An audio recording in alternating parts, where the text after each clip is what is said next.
At 3:17 a.m., I was standing in the middle of our living room, watching hurricane updates crawl across the television screen. The house was silent, except for the rain battering the roof and the low hum of the air conditioning. Christopher was asleep upstairs, unaware that a Category 4 hurricane was ripping through the coast where his vacation rental was located. My phone vibrated on the coffee table. It wasn't the storm that made my hand shake. It was the timing. I expected a generic emergency alert. Instead, the screen lit up with an automated message from the smart security system at the Myrtle Beach property. Motion detected, living room, glass break detected, master bedroom connection lost. I stared at the words, my mind locking onto the last line.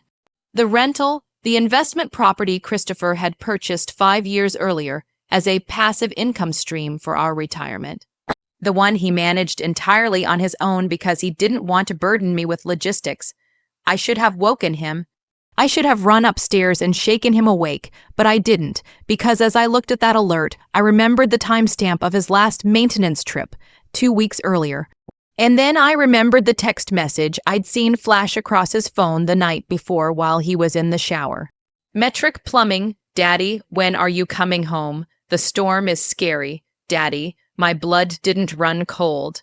It boiled. I looked up at the ceiling, listening to the rain, listening to the silence from the bedroom where my husband of 18 years slept peacefully.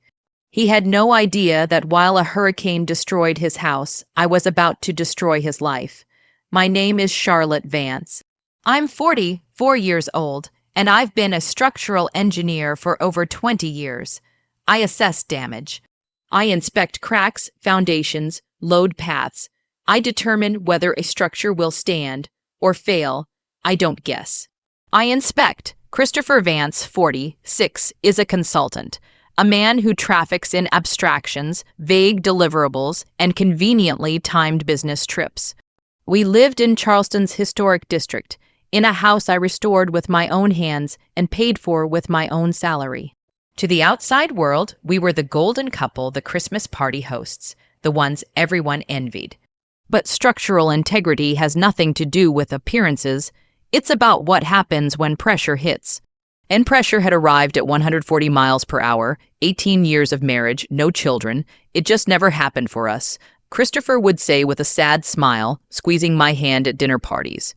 But we have each other. I believed him. I believed every trip to Atlanta, every conference in Charlotte, every maintenance run to Myrtle Beach. He brought me flowers on Fridays, remembered anniversaries. My mother adored him until the day she died. You're so lucky, Lahai, she'd say. Chris is a keeper. 3 years ago, my mother died of aggressive pancreatic cancer. She left me everything, her house, savings, jewelry. On her deathbed, she whispered, money changes people, even the ones you love. I didn't listen. I used her inheritance to pay off our mortgage.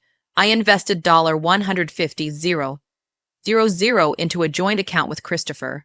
For our future, he'd said, so we can retire early, travel, just you and me. Her letter stayed hidden in her jewelry box until that night. Never let anyone build your world for you.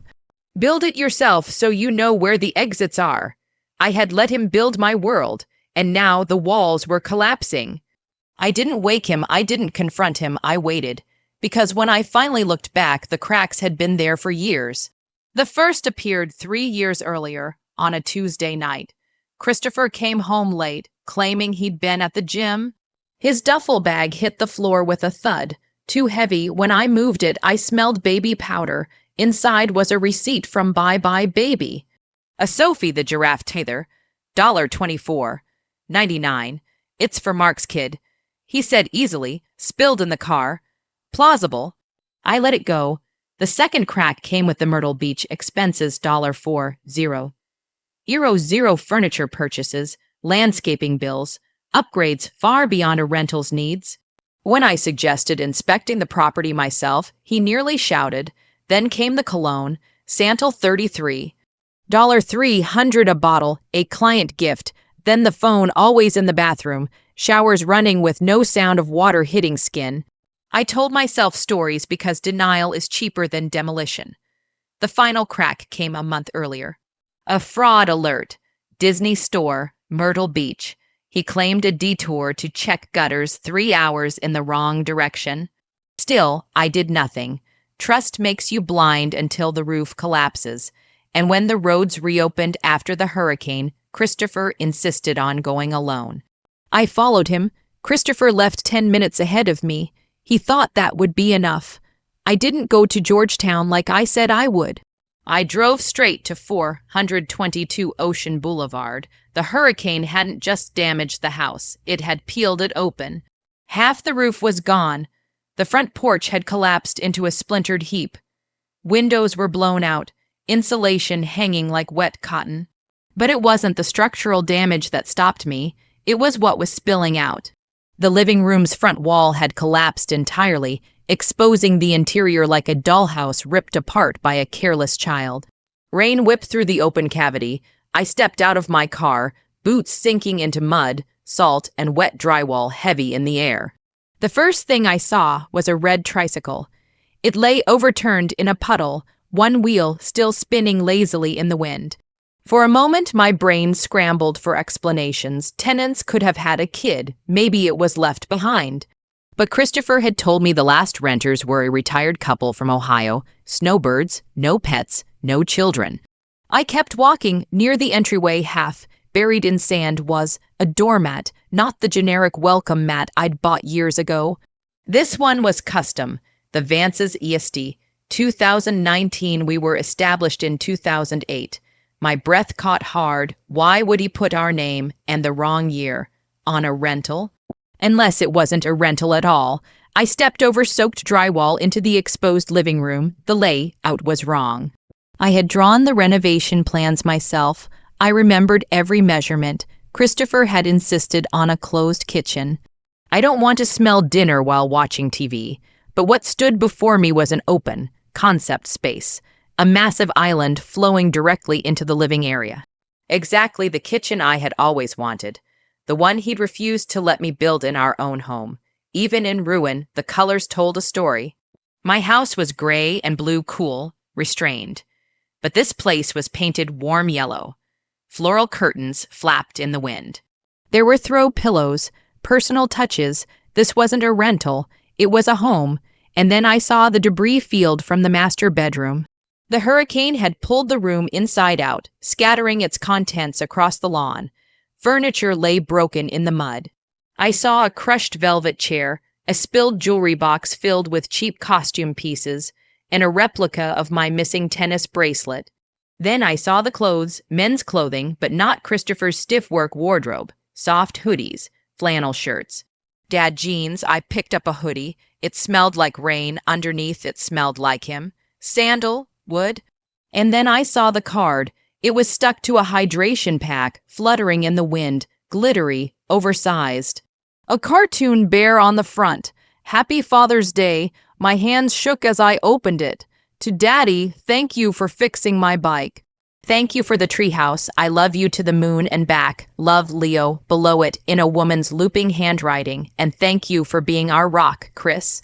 We love our life with you, Mel. The ground seemed to liquefy beneath my feet. Soil liquefaction happens during earthquakes. Solid ground turns to soup and buildings sink. That's what happened to me in that yard. I vomited into the mud, wiping my mouth with the back of my hand. Leo, Mel, our life. I looked up and saw the photographs still hanging in what remained of the hallway wall. Christopher holding a baby. Christopher with a toddler who had his eyes. Christopher and a blonde woman cutting a cake that read Happy 3rd Birthday, Leo. Another photo, Disney World. Mickey ears on Christopher. The same man who told me he hated theme parks. This wasn't 5 years of coincidence. This was 5 years of intent, and then the timeline clicked. My mother died 3 years ago. That's when the spending escalated, but this started earlier.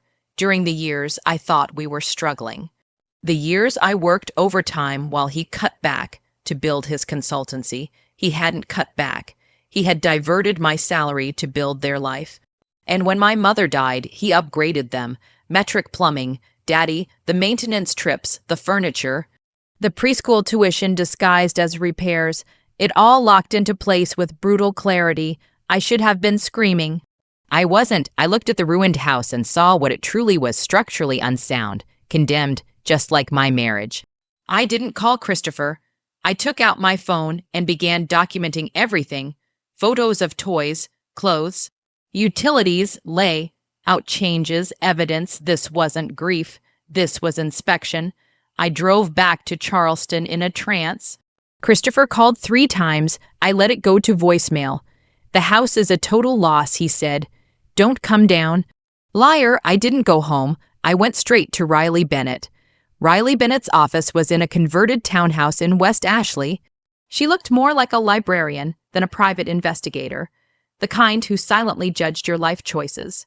She didn't offer sympathy or tea. I slapped the damaged photograph of Christopher holding a baby onto her desk. Who is she? I asked, and how much of my money has he spent on her? Riley adjusted her glasses. Give me 24 hours.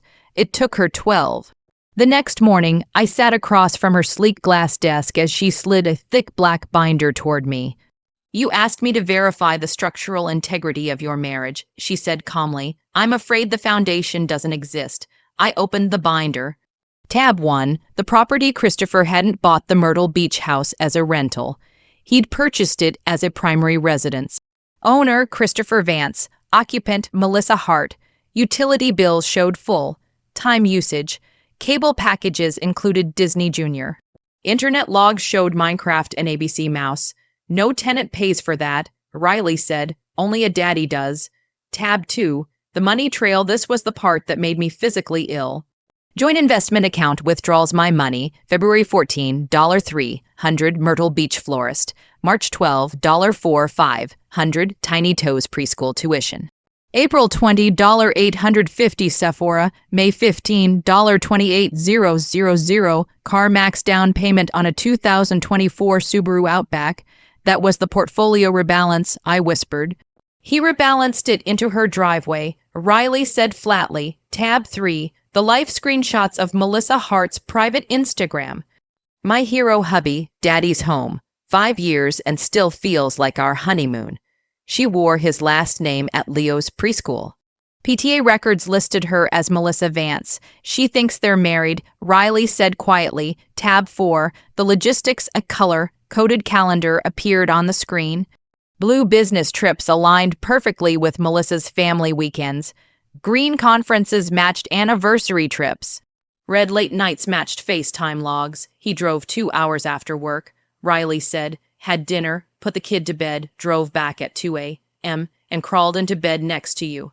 The exhaustion I'd seen in him suddenly made sense. Tab 5, the kill shot. Riley turned the page. Life insurance policy $847,291. Beneficiary 1, Leo Hart son, 50% beneficiary 2. Melissa Hart partner, 50% beneficiary 3.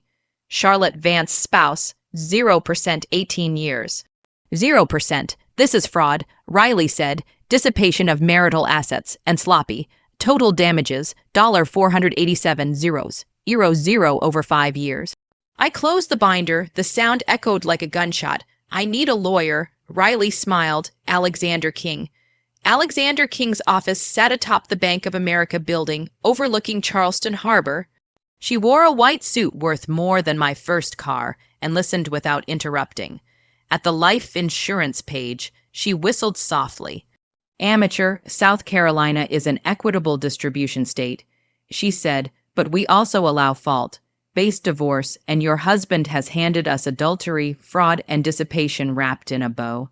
I don't just want a divorce, I said. I want him to feel the collapse. Alexandra smiled. We can bankrupt him. She drew a house on the whiteboard.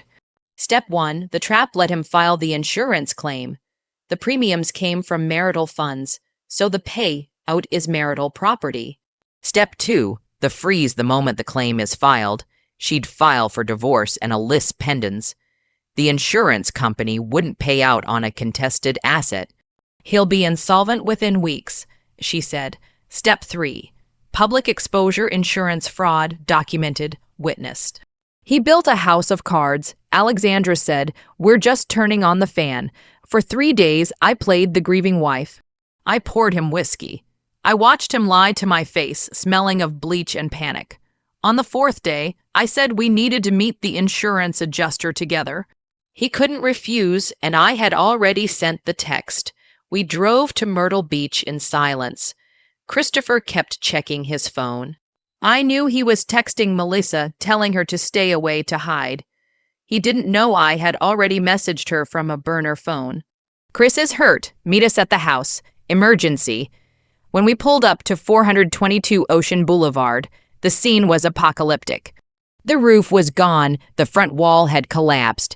Toys, clothes, and books were scattered across the muddy lawn. The insurance adjuster, Mr. Henderson, stood near the wreckage with his clipboard. Riley Bennett leaned against her car. Alexander King stood beside her, holding a thick file, and Melissa was there. She was clutching a little boy's hand, scanning every car that pulled up. Christopher slammed the brakes. "What they?" he whispered. Melissa ran toward him. "Chris, oh my God, they said you were hurt." She wrapped her arms around him. He didn't hug her back. He saw me stepping out of the car, his face drained of color. "Charlotte," he stammered. "I can explain. She's just what?" I asked calmly. Melissa turned to him, confused. "Who is she?" "I'm his wife," I said, extending my hand. 18 years, Melissa recoiled. "No," he said, "he was divorced." "Crazy ex," I repeated, looking at Christopher. "Is that what I am?" she whispered. "We're getting married in June." "That explains the venue deposit," I said. I turned to the adjuster. "This property was a primary residence, not a rental. That violates the policy, Mr. Henderson looked at the toys, the crib, the child. He closed his folder. "We won't be paying out this claim. This will be flagged as insurance fraud." Christopher staggered. "The house is worth $600,000. You destroyed everything," I said. Alexander King stepped forward and handed him the papers. "You've been served divorce, adultery, dissipation of assets, lis pendens, everything is frozen." Melissa backed away, sobbing. She grabbed her son and drove off without looking back. Christopher dropped to his knees in the mud. "If you leave me, I have nothing," he whispered. "You have the rubble," I said. "I'm just clearing the site." I drove away. The fallout was absolute. Without insurance, Christopher defaulted. The bank foreclosed. Cleanup costs crushed the land's value. The court ordered what little remained paid to me as reimbursement for dissipated assets. Melissa sued him for child support. His consulting firm fired him for gross moral turpitude. He moved into his parents' basement, drowning in debt and lawsuits. I got the Charleston house, my mother's jewelry, 70% of the remaining assets. 2 years later, I stood on the deck of my own beach house, bought with my own money in my own name, watching the sun melt into the ocean. I started a nonprofit, Structural Support, helping women recover financially after divorce. Riley and Alexander became friends. "To strong foundations," Alexandra said, and seeing through cracks, Riley added. A week later, I ran into Christopher at the grocery store. He wore a green vest, stocking shelves. He whispered my name. I felt nothing. I walked past him without slowing down. I heard apples crash behind me. I didn't turn around. My mother was right. If the foundation is a lie, the house will fall. Make sure you're the one holding the blueprints. And